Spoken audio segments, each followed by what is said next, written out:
Hi, I'm Lisa Takahashi and I'm here in the Jackson studio to talk to you about linocut printing. Linocut printmaking is considered one of the more accessible printmaking processes because there are no harsh chemicals involved and you can pretty much do it in the comfort of your own home without any expensive equipment and minimal materials really. And the results can be as diverse as something highly photorealist with lots of layers and lots of nuanced colours, or it can be a really choppy, bold, graphic image in just one colour. It's a highly addictive process and I'm looking forward to showing you how to get started.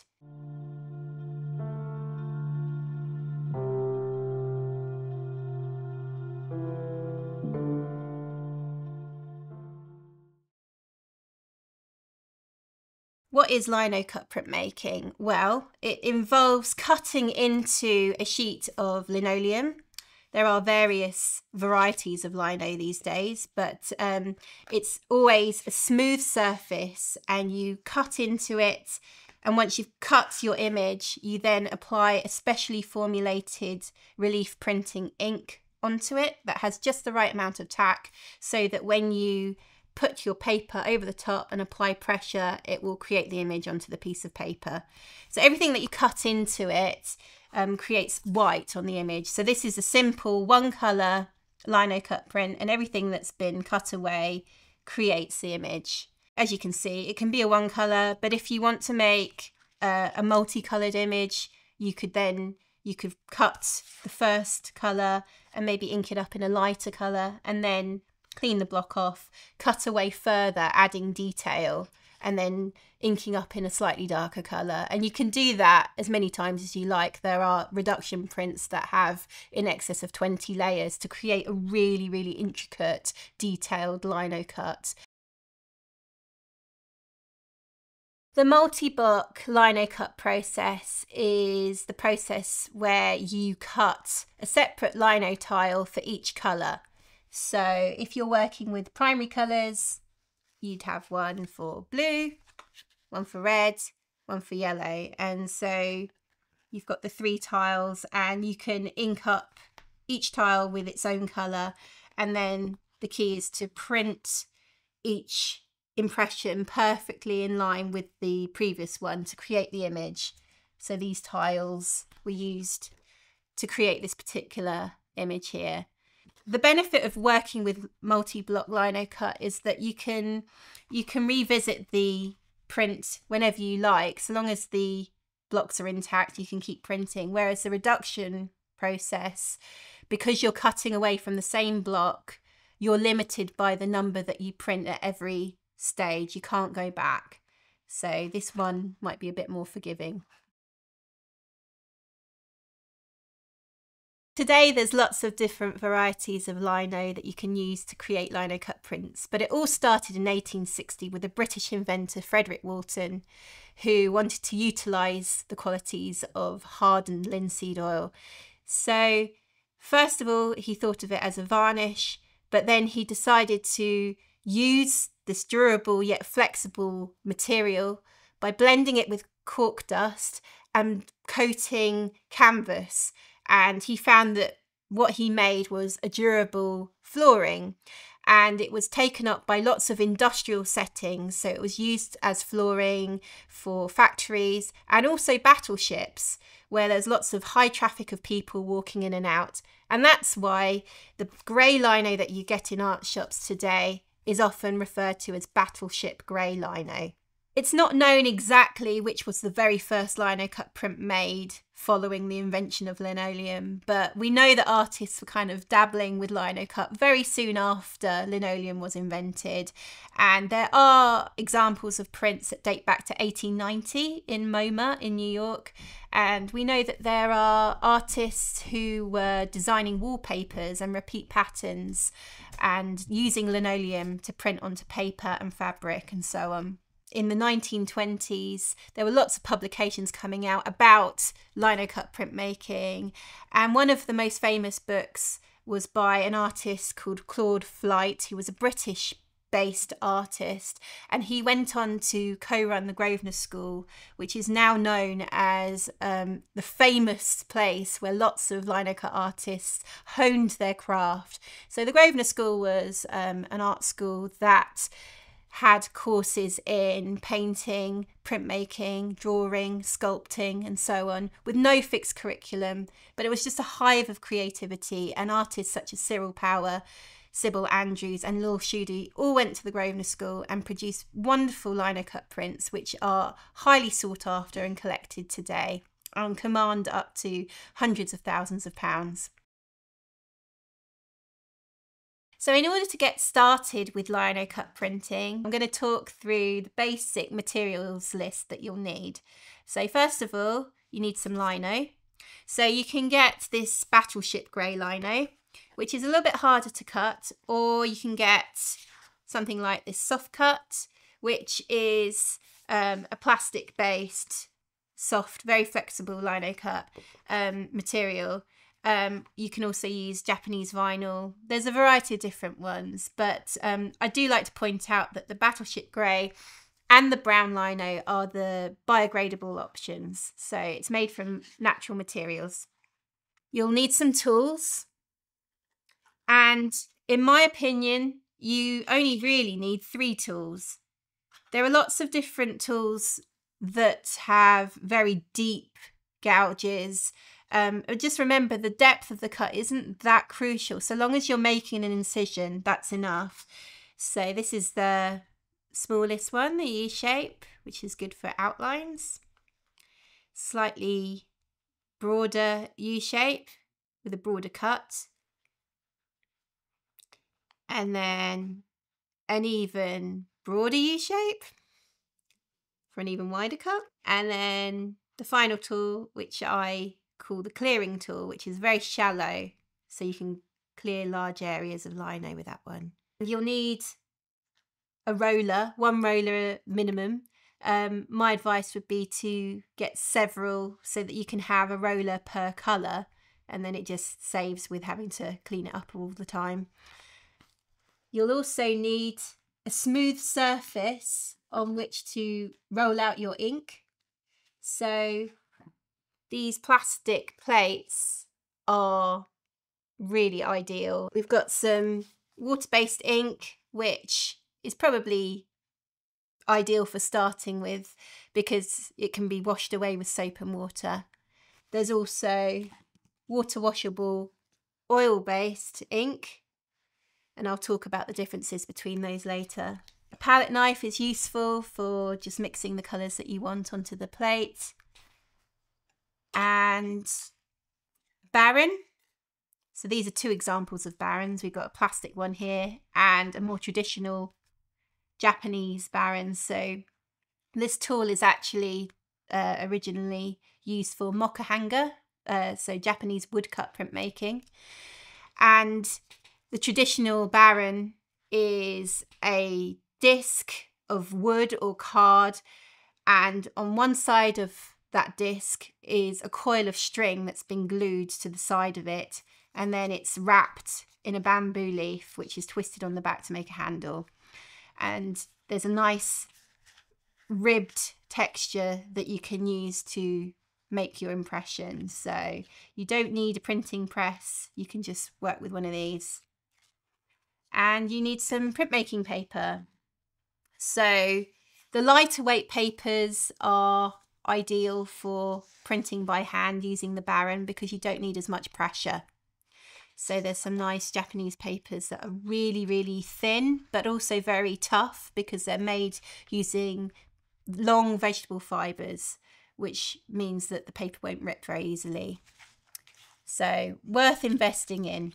You might want some tracing paper just for transferring your image to the lino.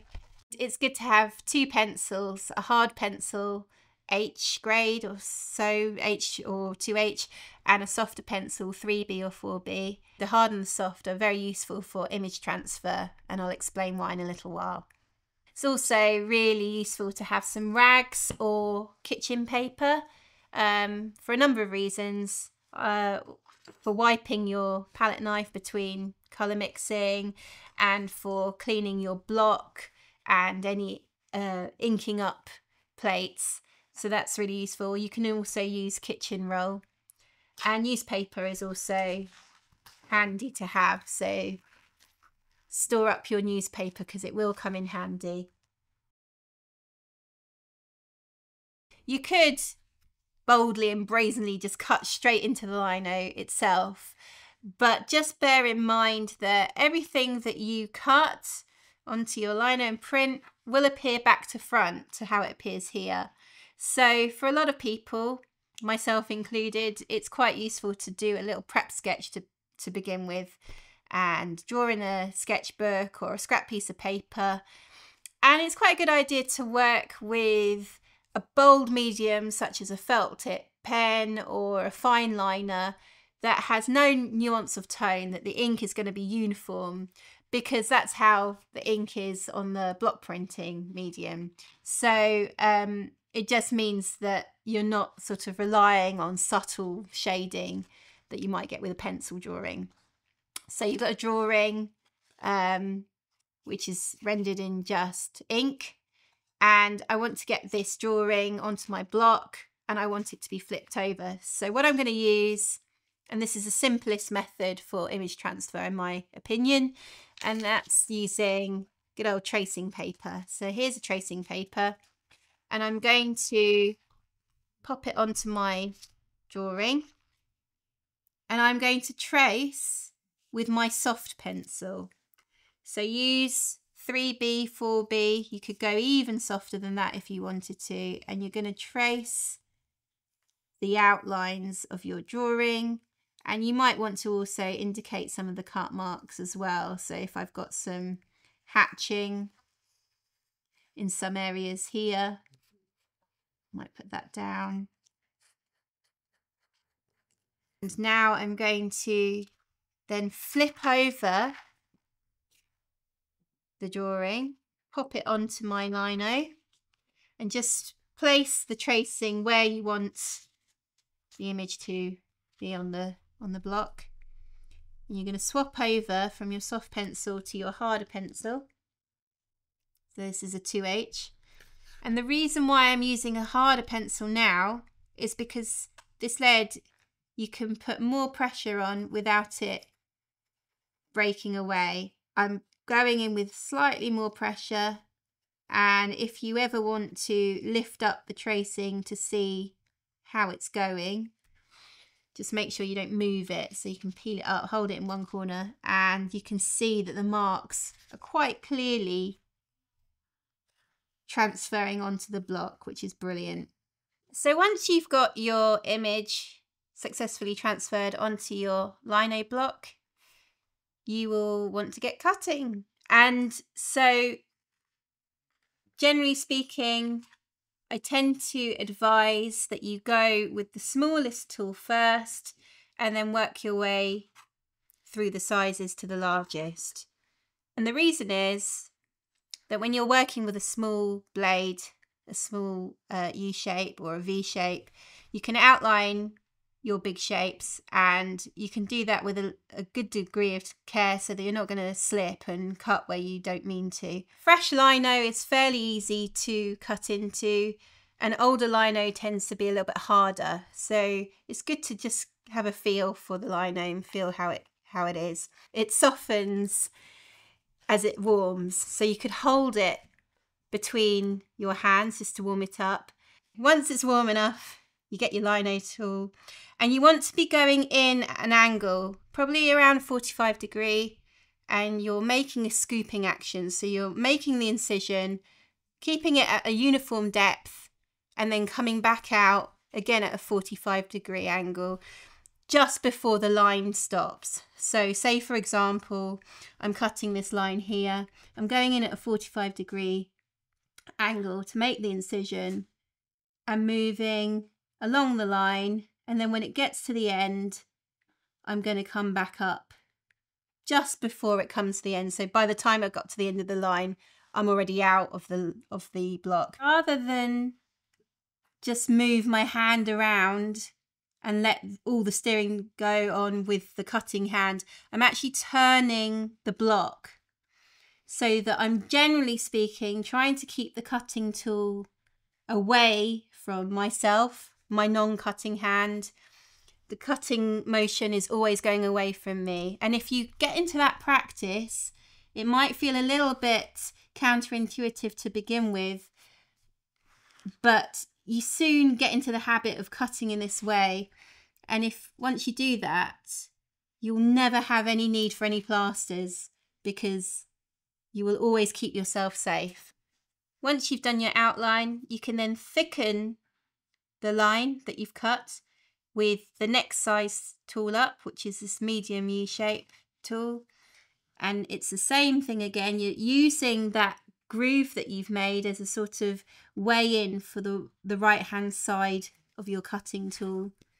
And you're just going to follow the line and just make that outline shape that much wider. I'm going to move to the next tool up, the broad U. So I'm going to try and clear the whole shape of this label on the side of the bottle here. So around, coming up,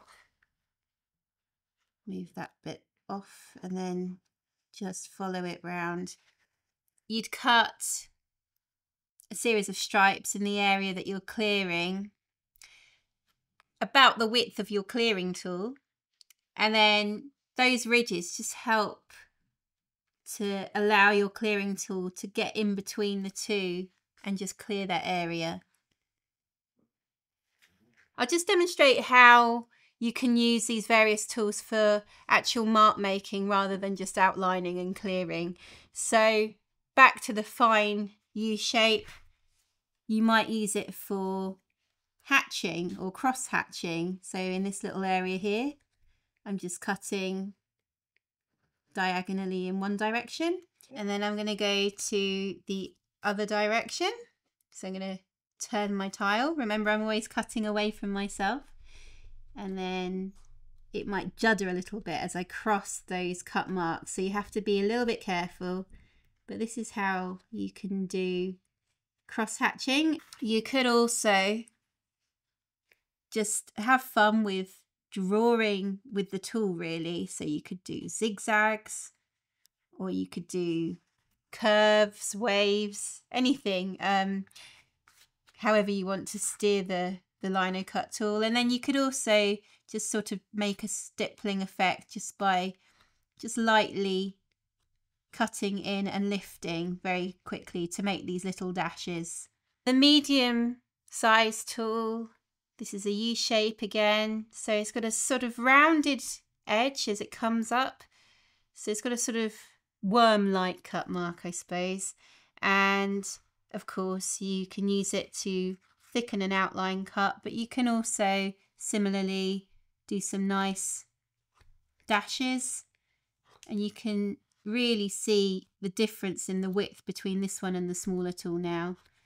The clearing tool is quite hard to cut without an outline, but if you want a sort of choppy mark, you can sort of use it. It does create a nice rough and ready kind of mark.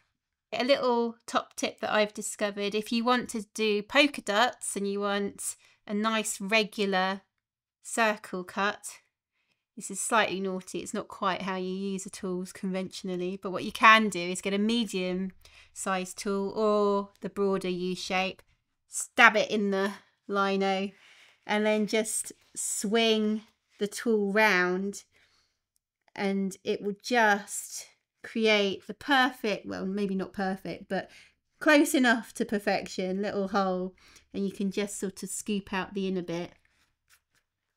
And while we're on the subject of slightly unconventional mark making, you can also do some nice, really fine hair-like scratches with your clearing tool. Scratch into the lino, and it makes a really nice, loose, expressive scratch mark. So once you've cut your whole lino tile, If you've got any visible pencil marks, it's well worth getting rid of them because they can transfer to your printed image.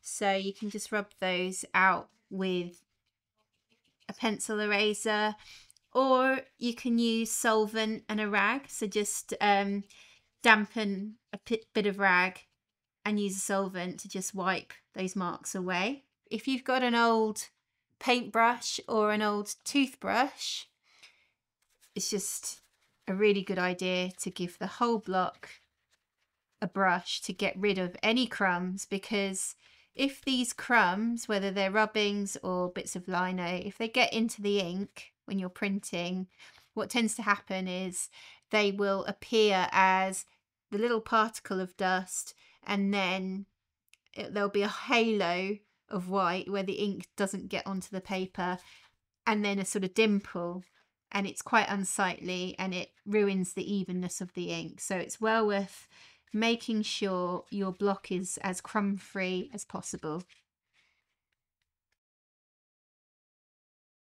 I'm going to show you the difference between water-based and oil-based. So here we've got some water-based ink. There are a couple of varieties. I think there's block printing ink that is re-wettable, and there is block printing ink that is completely dry and permanent once it's dry. So one is made with an acrylic polymer binder, and the other, the re-wettable one, is the gum arabic. So this is a re-wettable one. You just squirt a little blob out, and how much you need will become apparent as you gain more practice. But if you say squeeze out about a thumb's worth at any point in time, then you won't have too much squirted out, because you can't put it back into the tube. So only squirt out what you're going to use to minimize wastage. And I'm just getting a palette knife to just spread it out into a stripe on my block. And then the first thing to do, I mean, you can mix different colors to create certain shades. We're going to work straight with this blue today, and I'm going to use roller to charge my roller and to ink up. So in order to charge the roller, I'm going to make contact with the stripe of ink and then lift it up, and then in a separate part of the block I'm just going to roll it towards me and then lift it up and then go back to the top again. And the reason why I'm lifting up is you'll see that the ink is being deposited at several certain intervals across the plate, and it just means that it speeds up the process of inking up evenly. And once you get a fairly uniform wide stripe, the width of your roller, you can then go back and forth and side to side. And with this particular ink, it's a little bit thin. It requires a bit more ink. So I'm just charging it up again. Same again. We're just going back and forth, side to side. And you want this rectangle of ink to look fairly uniform in terms of the colour. So when I'm inking up the plate, I want to make sure that I'm addressing all the corners and the edges as well as the middle. It's sometimes quite easy to miss out the edges or corners. So just pay attention to the whole thing. And already I need to charge up more ink. It's quite absorbent, so let's just keep going. I've inked up here and you can see this wide expanse of cut area. There's a little bit of ink that's picked up there. Now, if that were to be picked up on the print when I go to burnish it, that would be called chatter, because that's a mark that I've not intended to be inked up. It's just picked up the ink because the rollers managed to get into that into that gap. So I can avoid that picking up by how I burnish it with the Baron. Once I've inked up the block, I'm just going to tilt it in the light and just make sure that the whole block has a similar appearance in terms of the sheen of the ink. And yeah, it looks like it's ready to print. So I'm going to be printing on this particular piece of Japanese printmaking paper, which is Hosho Select, and it's a lovely crisp clean white paper. With all these printmaking papers, you want to make sure that you're printing on the smooth side. So they're double-sided. The back side has a slightly woolly texture. The front side has just got a little bit more of a sheen and is completely smooth. And I'm just going to, I just so happen to have a bit of masking tape along the edge of this board here. So I'm going to pretend that's sort of like a guide for my margin. And I'm going to pop the paper down roughly on there. As I say, I'm not too worried about whether it's square on or not. And the ink will hold the paper in place. It has a slight stickiness to it. And let's use the bamboo Baron to begin with. And we're just going to do our best to make sure that the paper doesn't slip. If the paper slips, then you'll get a double print, which is not what you want. You want nice, crisp, graphic edges to your cut marks. So you want to keep the paper in exactly the same place on the lino and just burnish it in a circular motion across the whole block. And it's quite exciting because as I'm working, you can see the image coming through. So this is the first time you get an indication of what the print will look like the right way round. And generally speaking, you use a circular motion, but if you need to go back and forth for a print like this, that's okay. And I'm just going to hold it on one corner and then lift up the paper so that if I need to put it down again, I can, and it will be in the same position. So let's just have a look. It's looking all right so far. This water-based ink does stick and dry quite quickly, so you need to be very careful when you're peeling, just to make sure you don't inadvertently crease your paper as you're lifting it.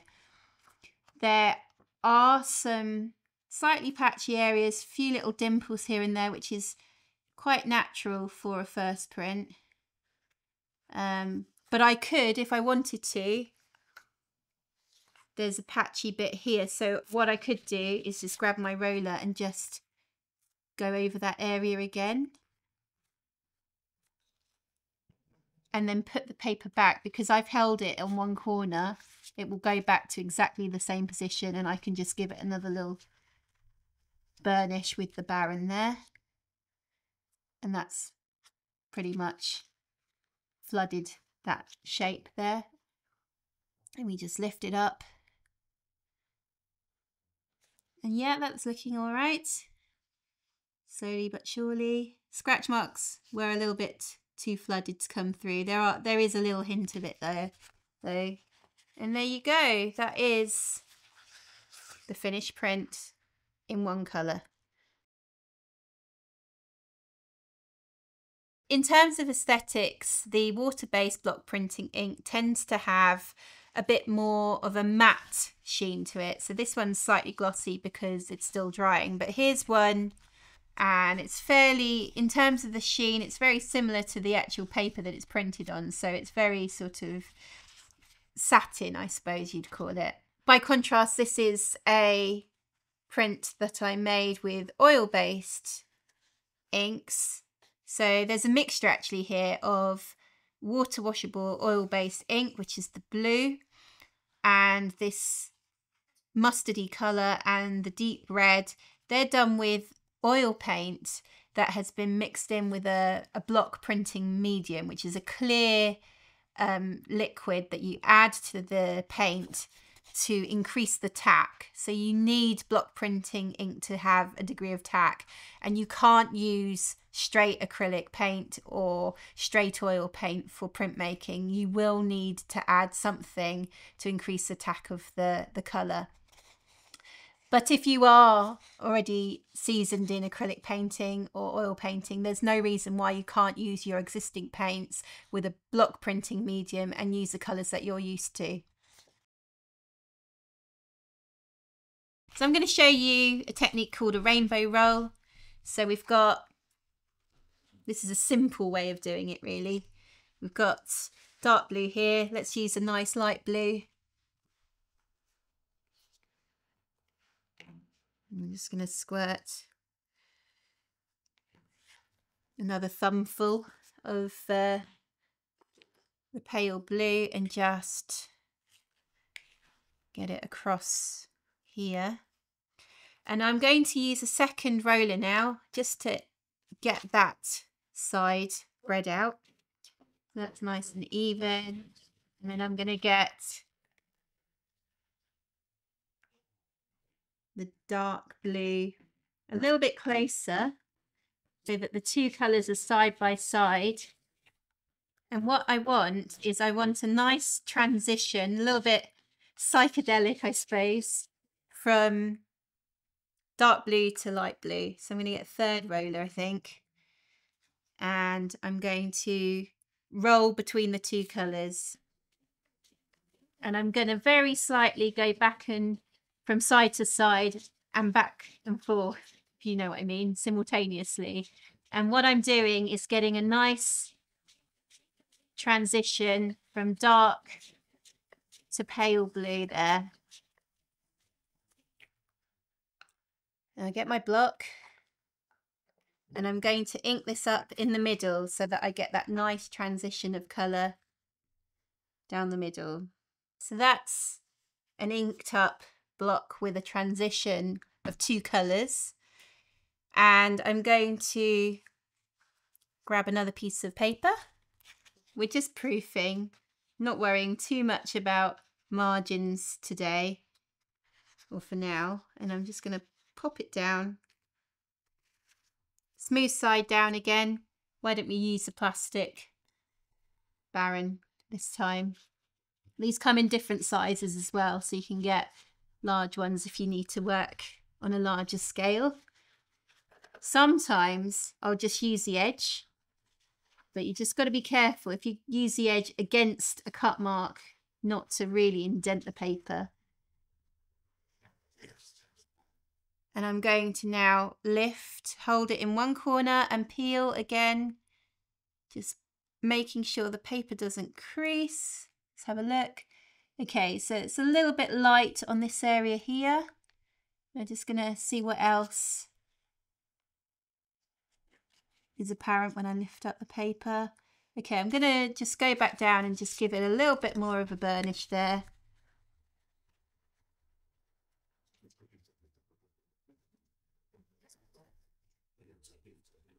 And you could even rotate it and lift up on the other side and just see how the other side's looking. Okay, there's a little bit of patchiness there, so we can address that with some more burnishing. And it might be that the burnishing was too light to begin with, or it might be that the ink was too light, and you can only tell by going in more heavily with the burnishing. And then if it still looks patchy, then get the roller out again and re-ink that area. So it pays to lift the paper up slowly and just make sure the print is looking how you want it before you take it off the block altogether. There's a little bit more patchiness there, but I don't mind a little bit of patchiness. It sort of adds to the handmade aesthetic of the Linocut print. Okay, I think I'm just going to go for it now.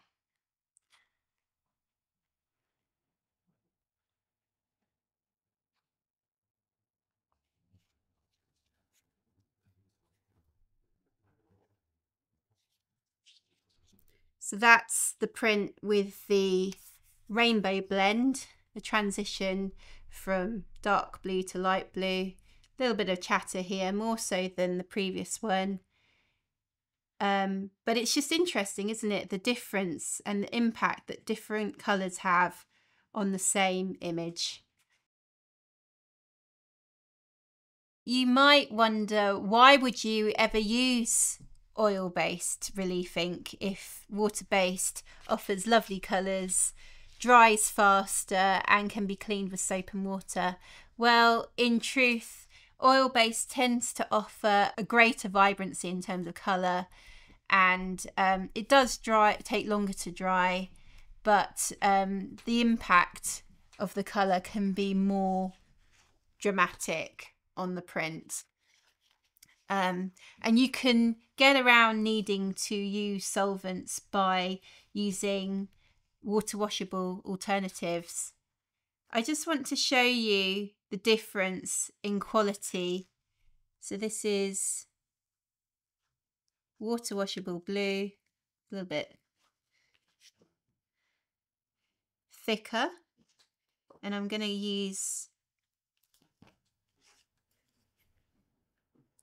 palette knife again just to get the colour. You can see already that the colour is much more buttery in its consistency. And when you roll out this block printing ink, it's much noisier. Can you hear that? It has a lovely tacky sound to it. And when you're rolling it out, if it sounds like Velcro, it's too thick. You want it to have a lovely soft hiss like this. There's a substance that you can add to printmaking inks to increase the transparency that's known as extender, and it's almost identical to block printing medium, which you can add to oil paint to increase the tack. You can also use it to increase the transparency of your colours. So it has this creamy colour when it comes out of the tube, but it does dry clear. And if you add, generally speaking, you sort of use 1-to-1 ratio oil paint to medium. But if you want to make it more transparent, you can use more of the medium. So this is some oil paint. If I were to add an amount like that, and I'm going to use a portion of the medium that I've squirted out there. So it's 1-to-1. Just give it a good mix with my palette knife.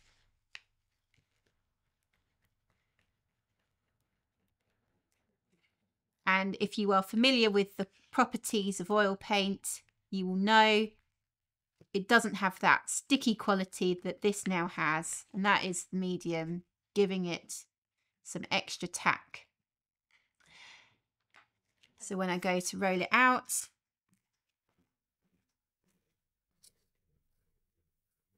it sounds exactly the same as the printmaking ink. If I wanted to increase the transparency, I could add more medium. So if I just give this a bit of a white just to get rid of some of the colour onto my rag, so that I'm using what's left of the medium here, and I'm just going to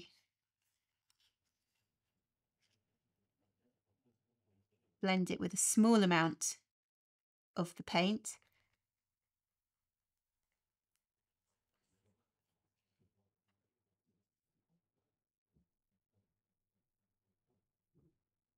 You can see the difference between this area of colour here with this. The colour strength is so much greater where there's more paint. I mean, it stands to reason. But just to show you that you can play around with colour strength. So this is a transparent version of the same red. So there's no reason why, if you were doing a multicoloured image, why you couldn't play around with transparency of your colour and put a more transparent red in some areas and a more opaque red in other areas, just to vary the quality of the colour across the print.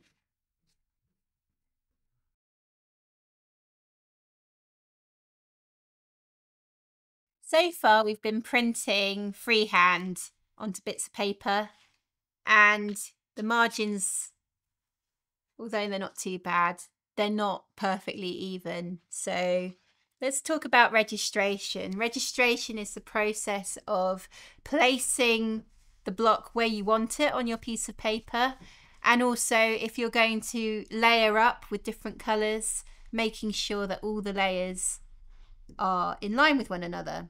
So the very simplest way of registering a lino, perfectly effective as well, is just using a cheap piece of paper. It could just be very cheap printer paper, doesn't have to be anything fancy whatsoever. And because it's mechanically cut, it's got a perfect right angle here, which is going to be very useful.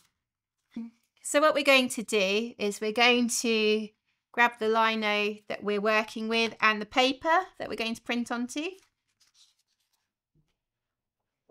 And very simple, we'll pop the lino in the bottom left hand corner and line up the bottom edge and the side edge with the bottom edge and the side edge of the paper. I'll just pop that on the black so you can see more clearly.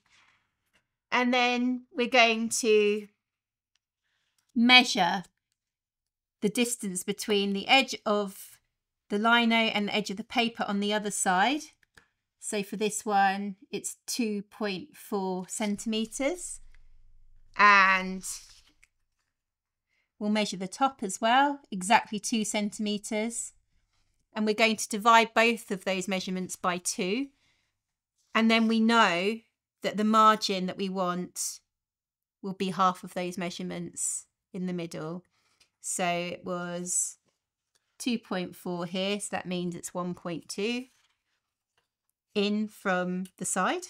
And then from the bottom, it will be just a straight 1 centimetre. And so what I've done on this cheap piece of printer paper is draw out that margin. So this is going to be my registration device. Low cost, very easy to assemble. And what we do is we ink up the tile and place it on those lines and use the outer edge of the paper as a guide for the printing paper.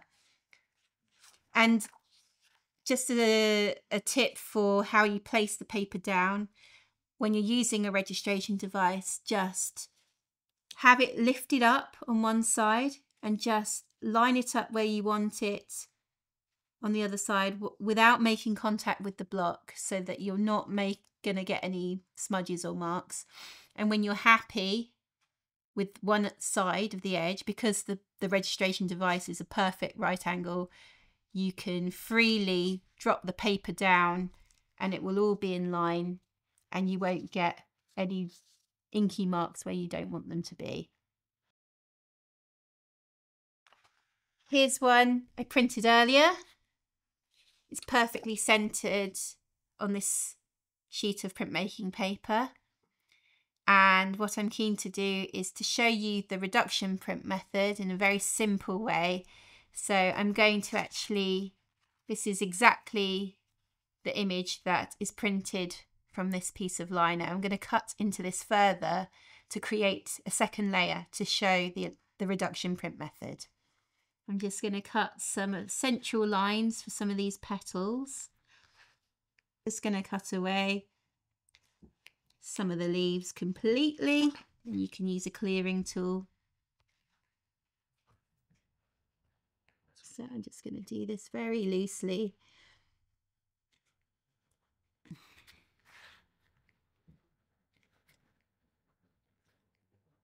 So I've cut away some details, so hopefully you can see where I've cut. There's some fresh cut marks. Obviously the block's been used before, so there's a bit of residual ink there. And we're going to try giving my very basic registration device ago. So we're going to ink it up first of all.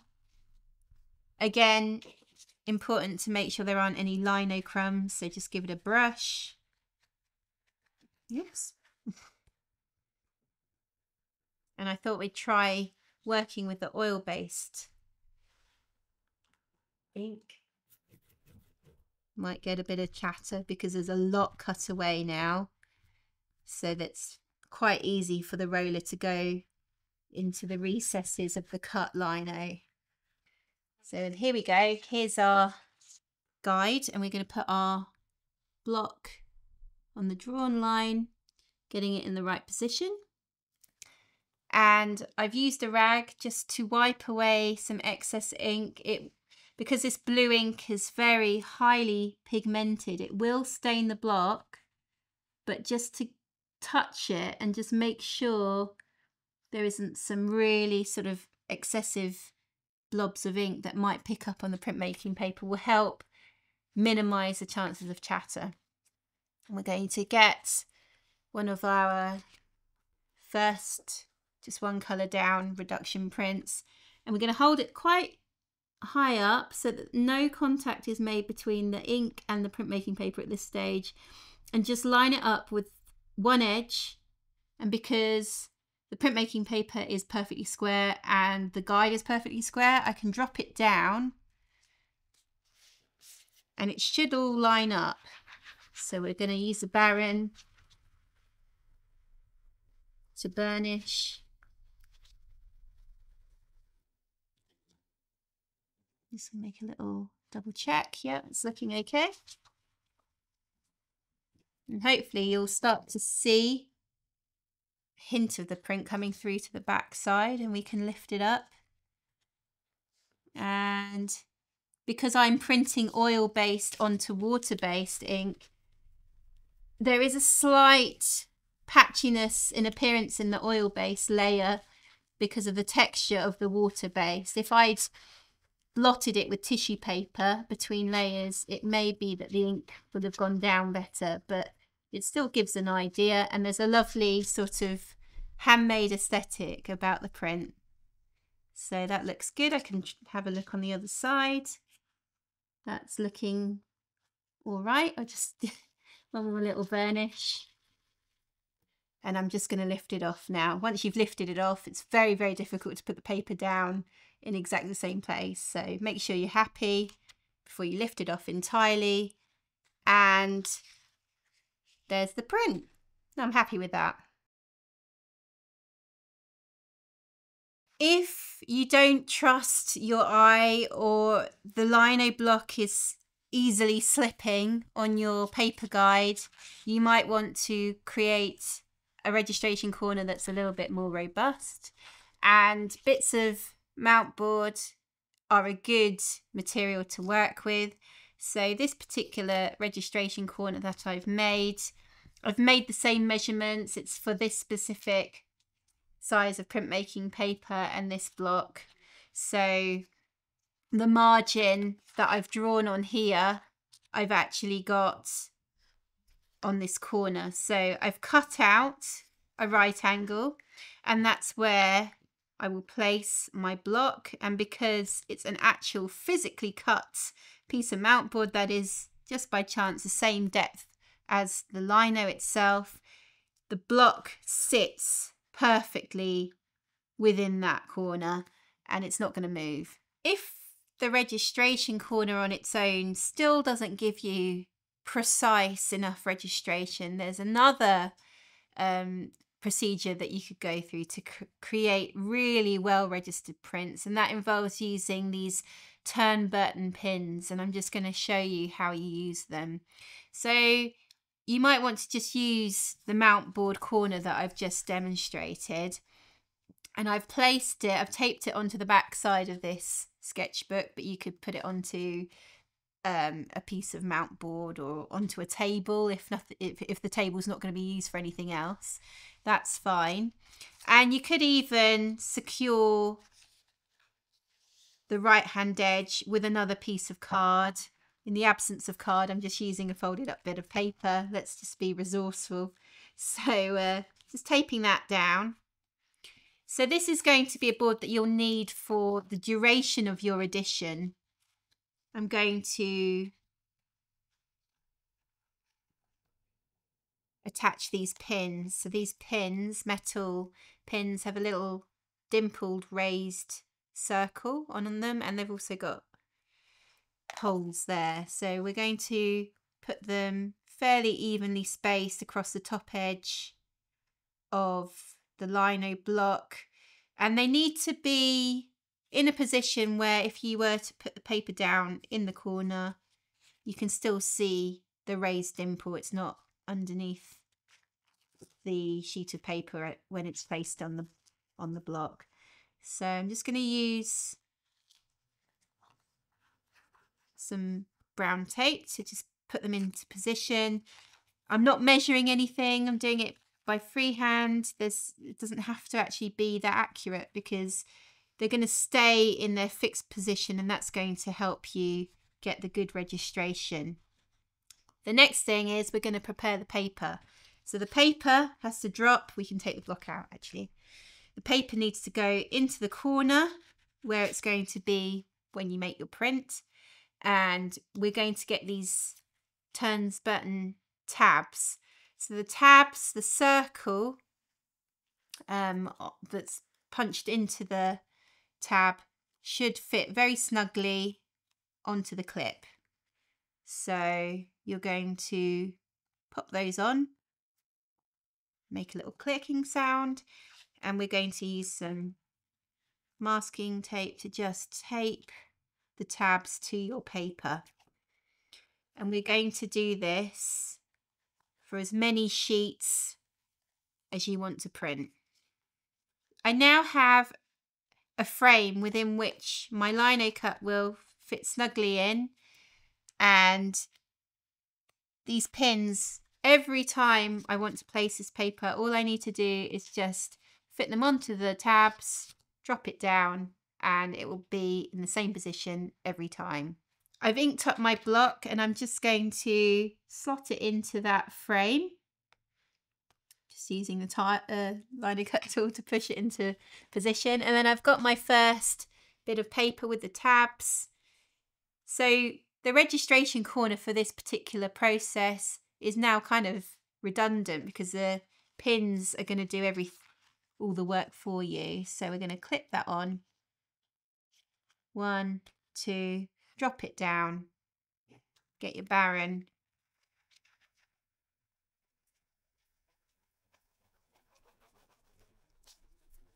and give it a burnish.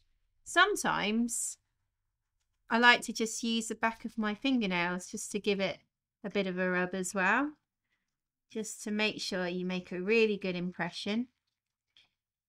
And image is slowly emerging. You can just lift it up. You could even take it off, have a look, and if it's not quite right, you just put it back on the tabs and it will always be in the same position. So that's how clever this system is. I'm now going to cut a few elements away, ink it up in a deeper colour and print over the top to show the lining up. Okay, so that's inked up. We've got our board here. We're going to pop the inked up tile back in that corner so it's in the right position. You can use a pencil or a tool just to press it down into position so it's right in the corner where you want it. And then you get your print with the tabs on it still. Just plop those onto the tabs, making sure that the printmaking paper doesn't make any contact until both tabs are securely on the pins. Drop it down and burnish. And again, if you need to check the printing, you can lift it up to see how it's looking all right. Just give it a good burnish on all sides. The one thing you just need to be careful of is just to make sure that the Baron doesn't push the tabs off the paper, especially if you're going to do another layer of printing. That's looking pretty good. I can see through the back of the paper that the print is been applied, and then there we have it. It's the darker colour has applied, and where I've cut away you can see the first layer of pale blue. A lot of printmakers can agree the cleaning up operation is kind of the least fun bit of printmaking, but it's a necessary evil, and I'm going to talk you through how to get it over and done with pretty quickly and in a way that is responsible as well. So first of all, we're going to work with the water-based inks. So I've got a bit of excess ink, luckily not too much, and what I'm going to do to begin with is scrape any colour off the plate and wipe it into a bit of newspaper.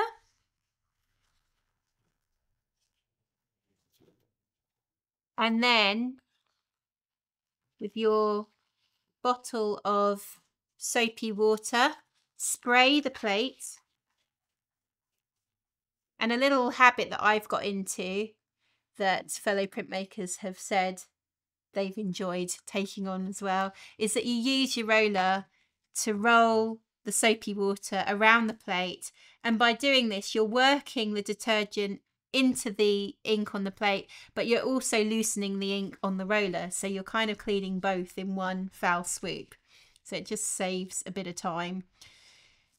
And then you can use your newspaper or a bit of kitchen paper to just wipe up the soapy, inky mess and pop that in the bin. So I'm not really running anything under a sink, so nothing's going into the waterworks, which is a sort of more responsible way of dealing with printmaking ink. And once you've got the majority of the colour off, you can use a rag. And what's great about using a rag, especially with water-based ink, is that you can wash these afterwards. So once they're saturated with colour, just put them in a tub with some washing detergent, or even put them in the washing machine if they're not too heavily saturated with ink, and they'll come out perfectly fine. I give everything a good wipe. Take off as much of the colour as you can, and then if you want to give it another go just to get it really nice and clean, give it another spray. And then same with the block. As I said before, it's kind of better to not get the back of it wet because it tends to curl the lino as the Hessian shrinks when it gets wet. So if you can just use a rag just to wipe the ink off. You don't actually need any soapy water to clean a Linocut block, just a rag. Wipe off any excess ink, and then it's ready for your next printmaking session. For oil-based inks, although this is a water-washable oil, let's just imagine that it is a regular oil. It's the same procedure really. You want to scrape down as much of the excess ink as you can and wipe it into some newspaper. But you don't want to be spraying or putting solvent into a spray bottle because that doesn't feel very safe. So the solvent is more likely to be in a regular pourable bottle. And we're just going to carefully pour a small amount on your inking up plate. And use the roller to move the solvent around.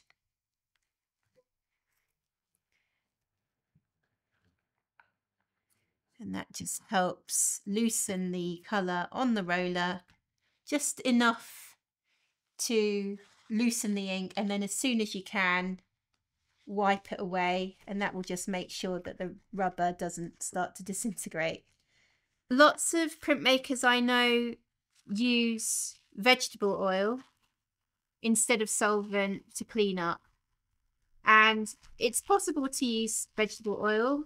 It loosens the ink, and because it's a non-drying oil, it's not like linseed oil, it's not going to harden as it's exposed to air. It will stay liquid, so it loosens the ink and it helps you wipe away, but it won't break down the ink, so all your surfaces tend to be quite oily once you've cleaned up with vegetable oil. But what you can do is finish the process by using a degreaser of some kind, so a household spray cleaner, sort of Mr. Muscle type household cleaner that you've got in a spray bottle. You can just spray your surfaces afterwards, and that will decrease everything, and that's a really low toxicity, solvent free way of cleaning up oil-based printmaking inks. The reason why Linocut is a hugely addictive process is because every stage has its own appeal.